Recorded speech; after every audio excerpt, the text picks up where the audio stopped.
Hey, what's up? Welcome back din sa ating channel dito sa Bobs TV. Alright, so tayo nagbabalik-balik mga babayan at yun ay pag-usapan natin. No? May makukulong na nga po bang senador, mga babayan? Dito po sa flood control scam na to?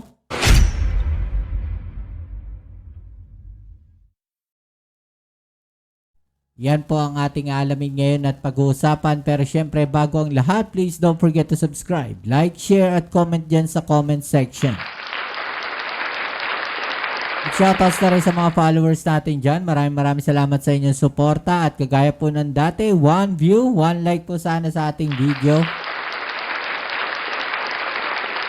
Okay, so eto mga babayan, pag-usapan natin, no, masyado po nga atat na atat etong mga DDS mga kababayan dahil magpasa hanggang ngayon wala pa raw pong nakakasuhan. Alam nyo kasi ang ginagawa ng gobyerno natin, sabi nga ng Pangulo natin, unti-unti, no, hindi po pwedeng biglaan dahil baka mamaya madiskaril pa. Diba? Kasi ang gusto nilang mangyari, no, kasuhan kagad. No, itong mga involved na to sa flood control na walang matitinding ebidensyang gagawin. No, gusto nila kaso kagad. Hindi naman ganun nangyayari diyan. 'Di ba? Kailangan may mga ebidensya muna. Sabi nga ng Pangulo natin, ebidensya matibay dapat. Hindi pwedeng bara-bara. Kasi baka mamaya masayang lang yung effort, 'di ba? Masisira pati. No, yung mga nag-imbestiga at pati yung nagsampa ng kaso. Diba? Makakahanap sila ng butas pagka sumablay yung kaso Diba? O eto ngayon, ayon po sa balita na ating nakalap mga babayan, isi-share ko na rin sa inyo, no, baka hindi nyo pa po ito napanood. No, ilang dati at kasalukuyang mga senador, pakakasuhan na po ng ICI. Sabi nga ng Pangulo natin, etong mga walang hiya daw po, wala daw pong Merry Christmas ngayon. Ha? Tapos na mga maliligayang araw nyo. Oh, yan po yung sabi ng Pangulo natin. Eto mga kababayan, panoorin natin tong balita na to. Ayan Kung hindi nyo po napanood yung isang upload ko, hanapin nyo na lang po dyan, no, sa ating mga video uploads. Right? So ito, panoorin natin. Let's go. Wala si Pangulong Marcos na magpapasko sa kulungan ang mga sangkot sa maanumalyang flood control projects. Ayon sa Pangulo, dapat ay matibay ang isasampang kaso para matiyak na makukulong ang mga dawit sa katiwalian. Diba? Dapat matibay yung kaso. Hindi pwedeng bara-bara. No, kailangan matibay yung ebidensya. No, para siguradong kulong mga kababayan. Diba? Hindi po pwede yung basta kinasuhan mo lang tapos in the end not guilty pala. Ayon ng Pangulo natin yun. 37 individual ang nasa listahan ng kakasuhan, kabilang ang mga kontraktor, mambabatas at opisyal ng pamahalaan.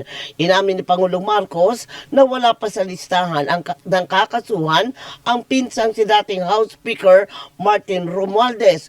Pero iginit ng Pangulo na kailangang sagutin ni Romualdez ang akusasyon sakaling may lumutang na ebidensya. Nauna nang itinanggi ni Romualdez ang pagtanggap ng maletang naglalaman ng perang sinasabing kickback sa proyekto kontra baha.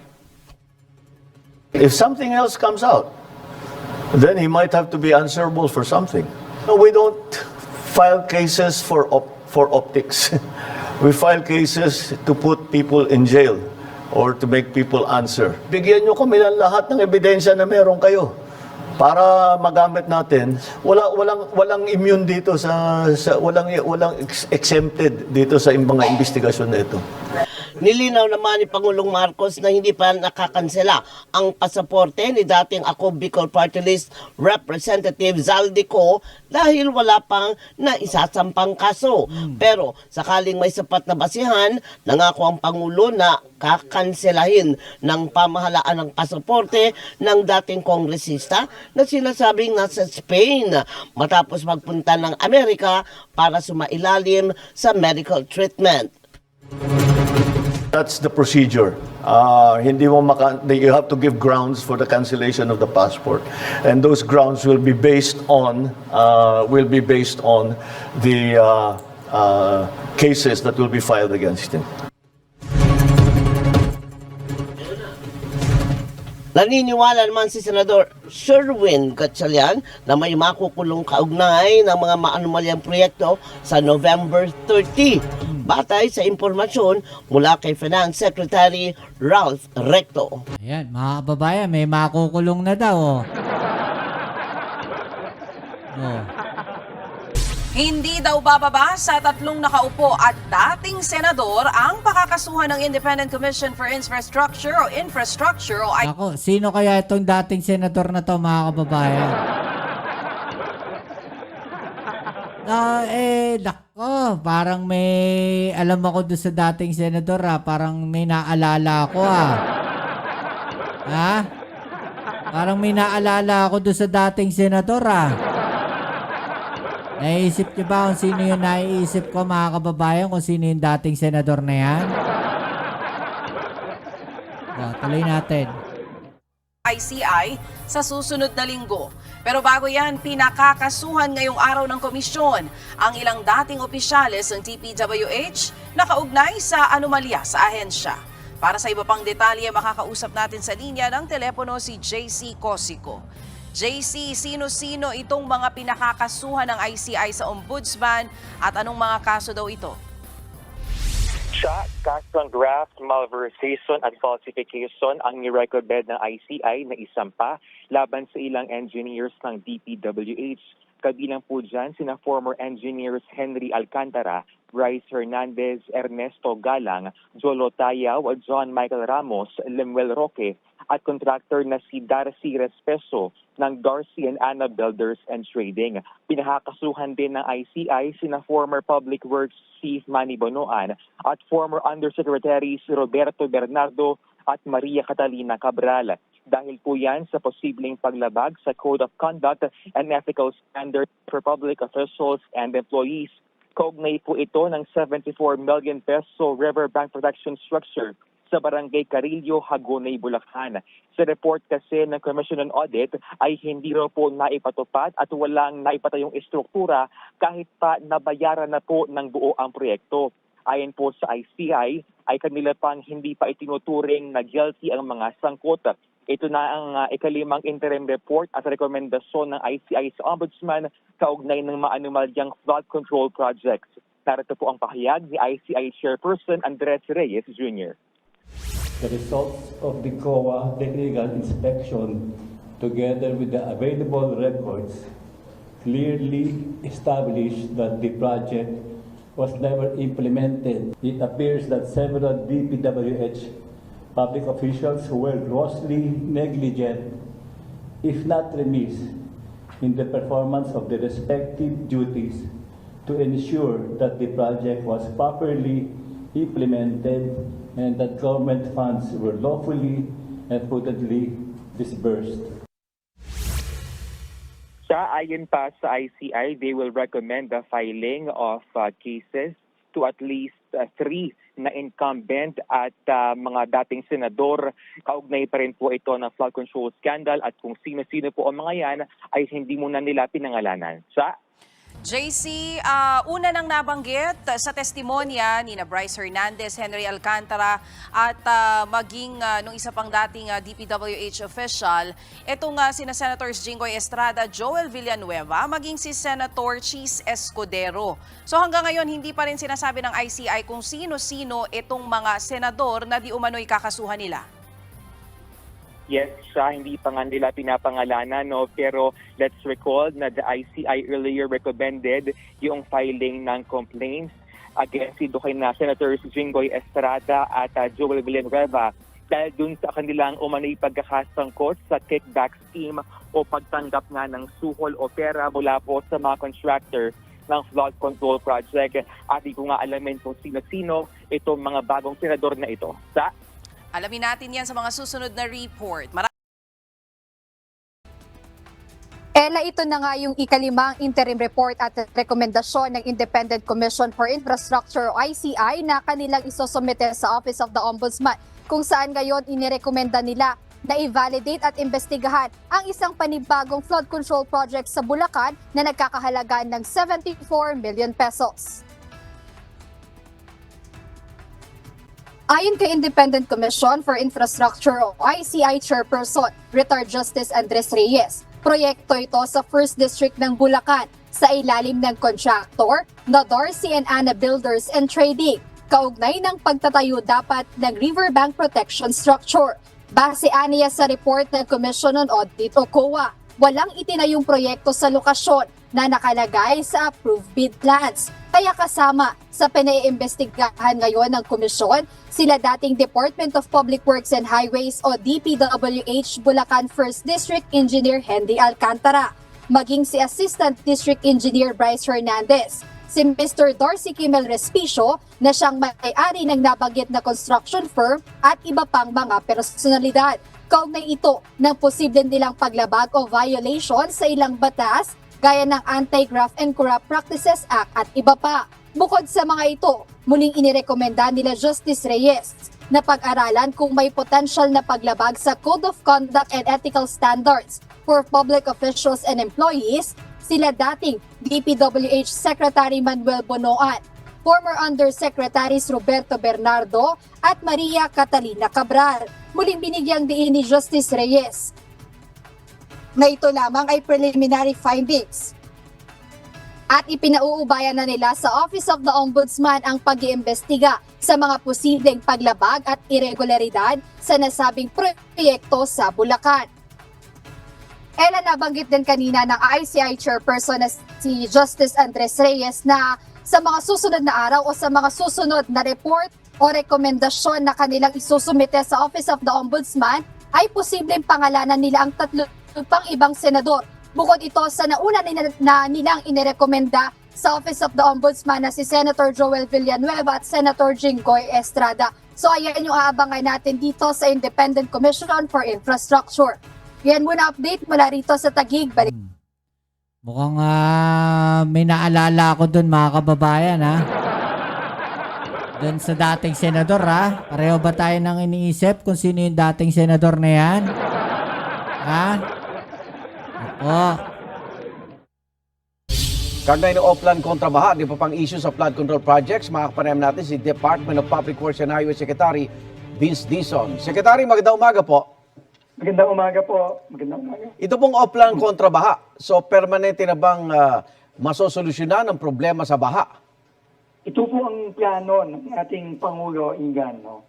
Na kailangan kasi ang solusyon sa pagbabaha sa buong bansa, no? Hindi sa Metro Manila, kailangan tuloy-tuloy na ginagawa at hindi tumitigil.